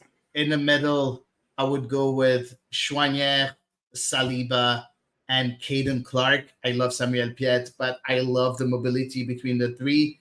It's going to be very, Okay. very nice. And up front, for me, it's Matias Cocaro and Joseph Martinez. This is my starting 11. No questions asked. Very simple. And the only thing that I would change, maybe just in case Martinez is just being his diva, then I would go with Cocaro and Clark up front, and I would put Piet back in the middle with Chouanier and Saliba playing as two box-to-box midfielder, and Chouanier and Piet playing as a number 6. So for me, Clark has to be in that team, play either behind the two strikers or with Kokaro up front, depending.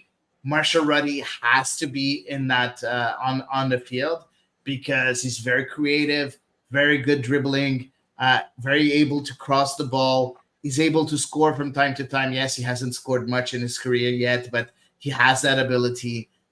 I feel that if we're talking about a transitional year, like Laurent Courtois said recently, we want to build for next year. So those two players, you have 10 games to play with them. Nine games? I don't remember. Yeah. 9 or 10 games. You need to build on that right now in order for them to be ready next year with that coach Laurent Courtois. So tell us what you guys think. Here, all the people listening live, tell us what you think. If you like it, good. If you think that we're full of crap, good too. Just go ahead and give us your thoughts. Moving on, last but not least, the last segment. It's going to be pretty fast. Let's look at the calendar of the rest of the season for CF Montreal. So we have Montreal playing at home against New England on Saturday 24th, playing in Cincinnati on the 31st, playing at home against Charlotte on the 14th, in New England on the 18th, on my birthday, by the way, against Chicago on the 21st, on the 28th, at home against San Jose, in Atlanta on the 2nd of October, in Charlotte on the 5th of October, and at home against New York City FC on the 19th of October. Guys, if I ask you, I'm going to ask you to answer in one word. Playoffs, are they feasible or not feasible? Oh. Absolutely. Feasible? Feasible for Elias. Andy. 100%. One word? Possible, I guess. No, either Possible. feasible or not feasible. Oh, sorry. Feasible. Yes, feasible. Sorry. Okay, good. Possible. I would say feasible too. I don't think they'll make it, but it's feasible. Let's look at the standings just so we can see what's going on. CF Montreal is 27 points in 11th position right now, with Atlanta with 28 points in the last play-in spot and then in the 9th position. Toronto 30 points in the 8th place, also in the play-in position. And then Orlando 34, but in behind Montreal. First of all, Montreal are tied with Philadelphia with 27 points. In behind them, 1 point behind them, Nashville with 26, DC with 26, Chicago with 25, and New England in 23. Of course, not everybody has the same amount of games played, But if you take New England aside, CF Montreal has the least amount of games played between all those. Just New England has 2 games in hand uh, in front of Montreal, but that means a lot of games for them. So we'll see how that goes. Guys, social media, it's been a while. Let's listen to what people have said on Twitter, on X.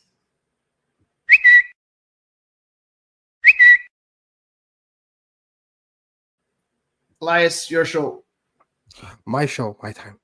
Yeah, no, Twitter has been very busy. And yeah, let's get on. Let's get on to it. First Let's tweet do is from this. Canadian Soccer Daily.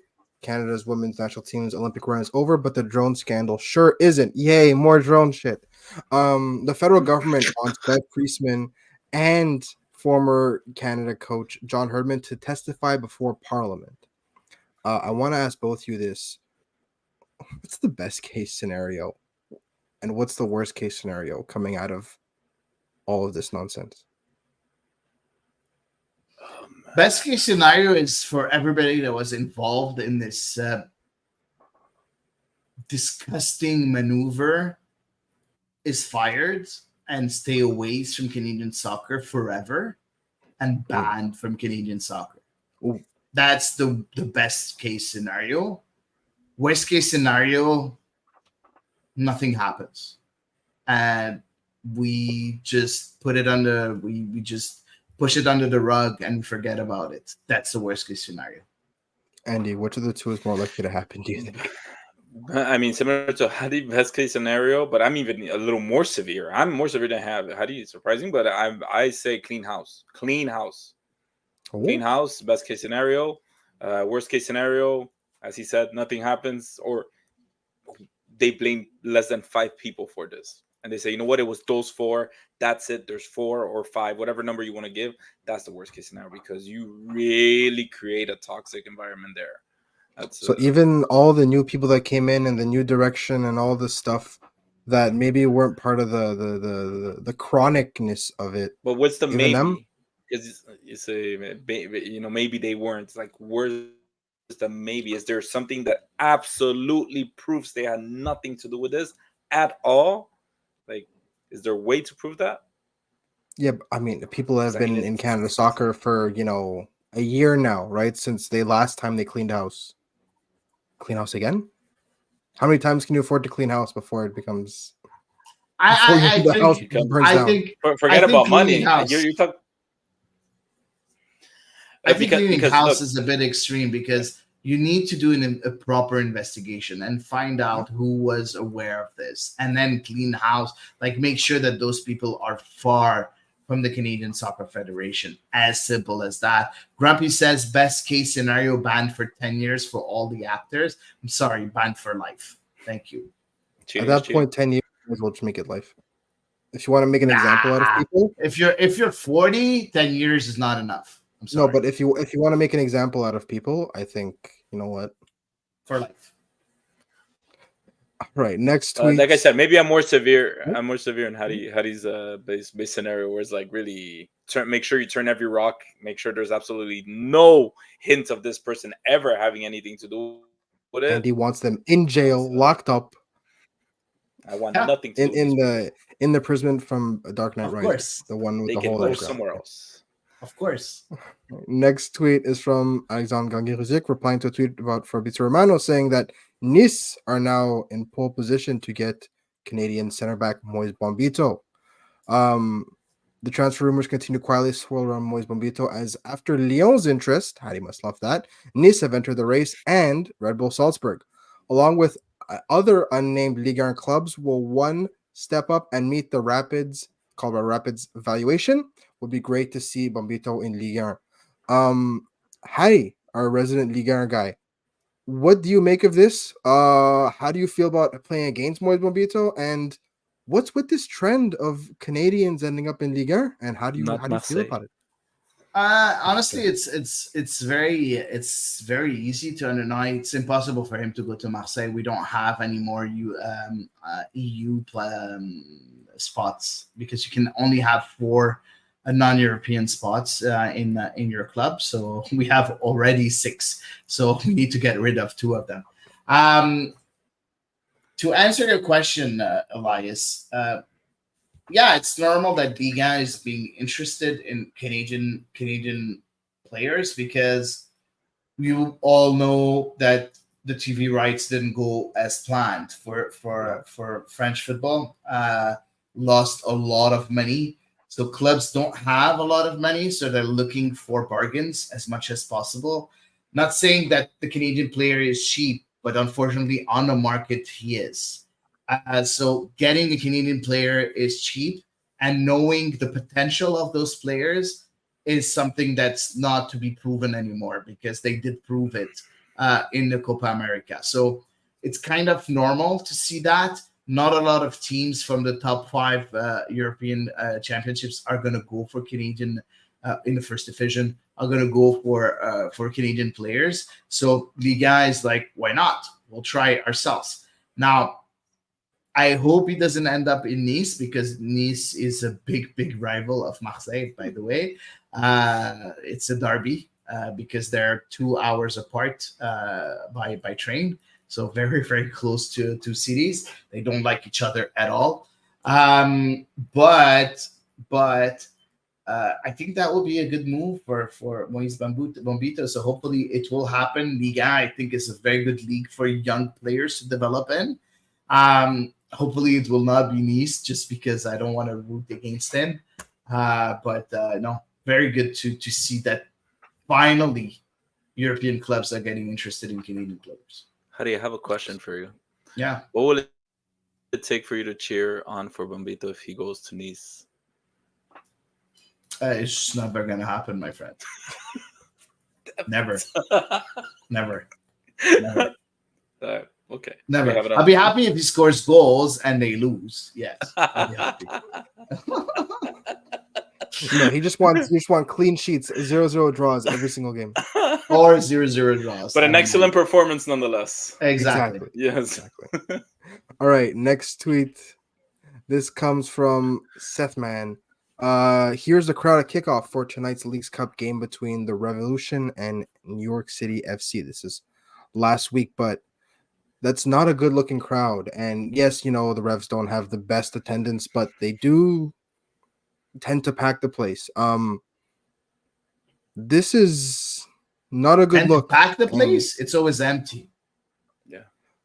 It's always by empty. Patriot standards, but definitely No, because it's a better than this. 60,000. It's a 60,000 stadium, and I at this is most they have 15,000. At most. this is a semi-pro This crowd. is not Look at this. 50,000. I know. I mean, What I'm saying is that at most, usually New England has 15,000. This is like 1,000. exactly. So I mean, even at the worst for Montreal, it never got this bad. The Forge game was like that for us this year. No, It not wasn't 1,000 no. people though. It wasn't this bad, No. right? Maybe it No, was no, like that Right, was a couple I thousand. seven, was eight there. It felt thousand. like 1,000, especially after the Rangers game. No, That's because it was just really seven, quiet eight because everyone thousand. was really pissed. But and I think No, after the because the rain, Ochos weren't people there. yeah. But I think at the end of the day, what do you make of this? Is this more of an indictment on the Revolution, or is it a problem with League's Cup that you think the league has to take seriously? Because they're not the only team that's had really poor attendance during this League's Cup tournament. I think it's a mix. I think it's a mix because honestly, last year, I mean, everybody was going crazy with the whole Messi arriving, and all of a sudden it's Exactly. like the League's Cup is there. I want my team to play against him and all that. I want to see him. This year he's injured, and honestly, I haven't seen the same coverage nor the hype, nor except for us as fans for our Mhm. team. But there's no other interest unless maybe I'm missing it because I'm so focused on CF Montreal that. But I haven't seen that same even from Apple TV or even like the commercials on TV. I don't see that hype as I once saw. So I think it's a mix. Also, I don't follow New England, so I don't know where they are on the table as far as MLS or how good of a team they are. I know that they haven't been doing that well since Bruce Arena left, but yeah, I think it's a mix of both. Eddie, what do you think? What's your take Oh, from I this? think it's same as Andy. Mix of both. Uh, nobody wants to pay more for Leagues Cup because nobody really believes in Leagues Cup unless you're in the latter stages. It's just as simple as that, and it's it's not included anymore in a yearly like the season ticket package. For So not a Montreal, lot no. of people. Yeah, but there's only 4 or 5 teams that have included it. 6 teams that have That's silly. included it. So most of them are not. It's not included anymore. Who wants to pay more to see New York City in a different competition than MLS? Like Yeah. I don't know. I think if it was a If only Mexican there club, was I an think that extra would have been. tournament. If only there was an extra tournament with already established where you can, play outside of MLS. If only there was a tournament in the US where you could do that. Yeah, but also I think No that what sarcasm. could have No been sarcasm.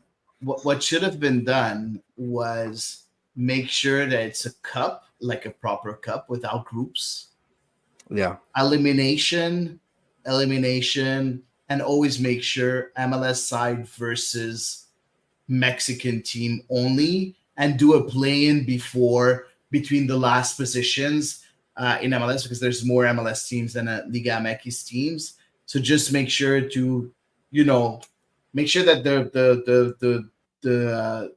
the weaker teams are eliminated very early in MLS, Mhm. and then the best teams get a one game against MLS against Liga MX team, and then move on. And that would be maybe more interesting because playing Still again sounds against MLS teams is just boring. it still sounds kind of lame. I'm not gonna lie to you. Uh, Tell me how it's better than the Open Cup, and it's just not. But we're not in the Open Cup, right? So like, I no, think but I mean like Canada has all three teams have the earn the Canadian Championship, but yeah, MLS but saw this as an opportunity to withdraw all their not all their I teams, but agree. a I lot of agree. I teams, agree. I agree with you. right? So I mean, you know what?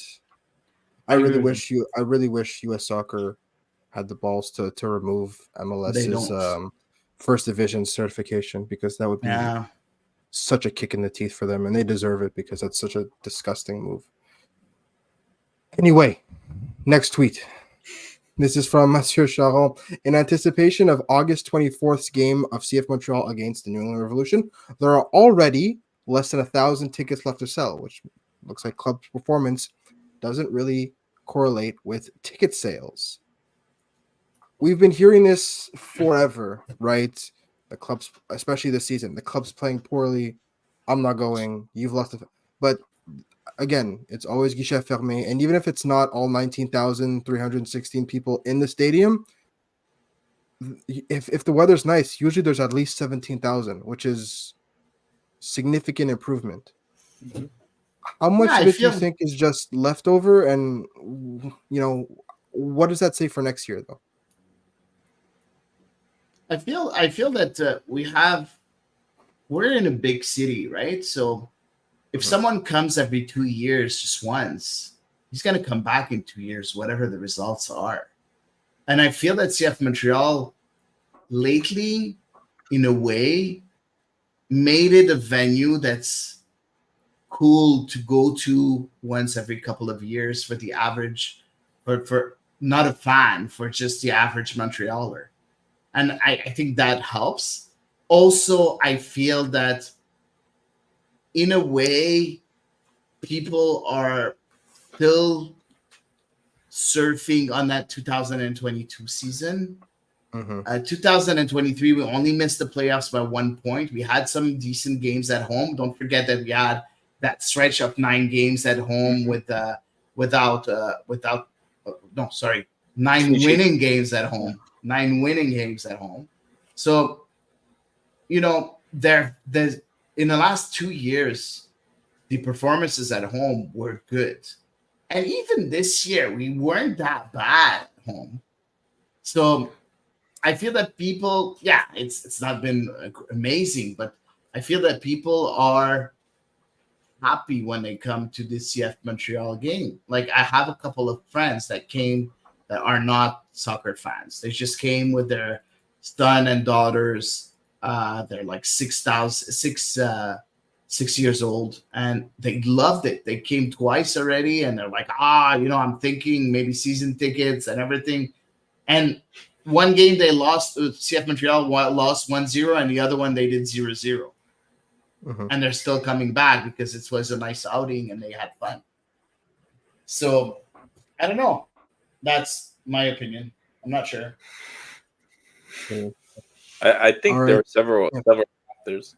Sorry. Yeah, There are go for several it. factors because like there is the 15,000 season tickets, but that there is like similar to Hadi, I've had friends that have come with me, and I think Gabriel Gervais mentioned it as kind of a side comment in his mid season press conference where he said that he feels that the stadium, Saputo Stadium, is one of the more personal stadiums, and Yeah. that's what people that I've brought with me have told me. They're like, it's a nice view, it's a close to the field, and at the end you can actually interact with the players and everything.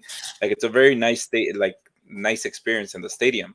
Um, I also find that even if people don't come see the games, all the games, there's a lot of interest for CF Montreal. This is a hockey town. I get it, 1,000%. But there is interest for CF Montreal from people that want to hear and learn about the team, and interest is growing. I I think agree. as the days go by, and the stories get better. The stories get better. Walmart stories, and Matko Mihailovic stories, and all these stories that only come out of CF Montreal that actually make people be like, hey, you know what? How about we go to the field and see what is really happening. And so I think it's a mix of a lot of things, and I see you. I think it was pointed out a few months ago that you can't. It's very rare that you walk around the streets of Montreal and you'll find people wearing gear of CF Montreal. That's absolutely true. It's right. It's true, but there It's are getting people showing better up. compared to Yeah, and 2012. It's getting better. I mean, the jerseys are it's also getting much nicer there's than they actually have been recently. if you go to the in game day, you go to the store where they sell the stuff, the merchandise store. There are people in there buying stuff, even the smallest things. So it's going somewhere, these things. And I just think that over time interest is growing in the club, and it's up to the club's responsibility also to like make it worth it for the Yeah, visitor, right? The for sure. random visitor that comes once a year on a good summer day, because they can lose that too if they don't make it an No, Mhm. 100%. And thing. Grumpy says coming down next year should be close to 12,500 season Yeah, tickets. And Roberto says the same thing. Next year, we'll see a reduction in season tickets and overall attendance. I don't disagree with that, could be. but I still think we're going to be okay, attendance wise, even if it drops a bit. Last but not least, Elias. Last but not least, yes. This is from Maxime Truman. I'm told that following the smoke bombs during the match against San Luis, the MLS, not CF Montreal, suspended one person for 6 months. This person, a member of Collectif, will not be able to enter the stadium for 6 months. Therefore, she'll miss the last 5 home games. Wow. We've talked about smoke and pyro and all this stuff and flares at length, but Andy, I'd love to get your take on it because it feels like MLS actively hates atmosphere in their games. Like, what is this? What's your take on it, and what's your Honestly, reaction? I'm when I'm at the stadium and I see that, hear the people's reaction, and they're all like taking videos and pictures because it's part of the environment. It's part of a soccer game. Where else are you gonna see that besides a soccer game? You don't see it at a tennis match. you don't you don't see that at a Look, golf. You don't see it in hockey. You don't see it anywhere they else should have but a it in soccer hockey, game. honestly. So I understand that there's probably safety rules. I get that 100%, but it's part of the environment. And beyond that, just suspending one person who could or could not have been, we don't know. Like again, goes back to what we were talking about soccer Canada, right? Like you're pointing out one person, like Hmm. that. I saw that area. That area did not look like one person. Like so I don't know. I don't know what's going on, but yeah, that's my take. Like soccer, man. Like let soccer be. Where else are you gonna see that? So it's nice that people enjoy it. Again, we don't fully understand. At least I don't. Maybe you guys do. I don't fully understand the whole safety aspect of it. Maybe there is some danger, legit danger to it. That Yeah, could impact there's the human. fire. But yeah, and they don't want to be they don't want to be liable for that kind People are of being danger that wimps, they're. man. Yeah. But yeah, that's my take. Hadi, anything you want to add Yeah. on that? No, I agree. I agree with Andy. Now I know the security measures. It's kind of normal because there's fire. There's like, it's a big hazard. So I can Mhm. understand it, but at the end of the day, supporter sections are still gonna do that even if someone gets banned. And 6 months, it's 5 games. I think the person is gonna be coming We made back playoffs and too, right? doing it again. By the way, so, Why'd you Jinx yeah, it. laugh like that? but not at home. You Here really I am. think that a Well, I playoff mean, no, but like home game will be possible? it's not single elimination anymore, right? It's the Just home the and away. first round. Yeah, just the first round. Come in. Yeah, true. But you need to win the play in first, right? They'll finish eighth, and then Oh, the host the finish play eight. in too. Okay, yeah, okay, we'll There you see. go. Good. Elias, thanks a lot for the tweets. It was very interesting as usual. Everybody, I think we're done for the show. As promised, we're always between an hour and a half and 2 hours. So we're right on the mark. Andy, congratulations once again Thank you. for being a member of the team. We're so happy to have you once again. Thanks everyone for joining. It was very interesting as usual. Roberto, Grumpy, Wellington a bit earlier, Eric Labrosse, all those players, those people that talked with us, even Paul Delude at first, that talked with us within the show. Feel free to talk with us. I see so many people joining but not talking. Feel free to interact with us. We're very happy to hear your thoughts. And just remember, this podcast is always going to remain free. This is what we want to do. We want to keep it free. But if you want to help us grow the product, you want to help us make it even better, feel free to join our Patreon page and be a Patreon of the show. And this money that you're investing will, of course, be used to grow the product as big as possible. That's it for today, everyone. See you next week for episode 191 of the Ball is Wrong.